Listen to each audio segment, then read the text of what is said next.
குரு சந்திரன் சேர்க்கை பெற்று இருந்தால் அவருக்கு இந்த அசிங்கம் அவமானங்கள் இயற்கையாக அமையுது.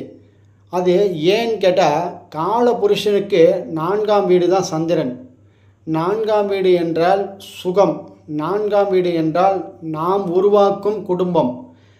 அந்த மாதிரி சுகத்துக்காகவும் நாம் உருவாக்கக்கூடிய குடும்பம்னா யார்?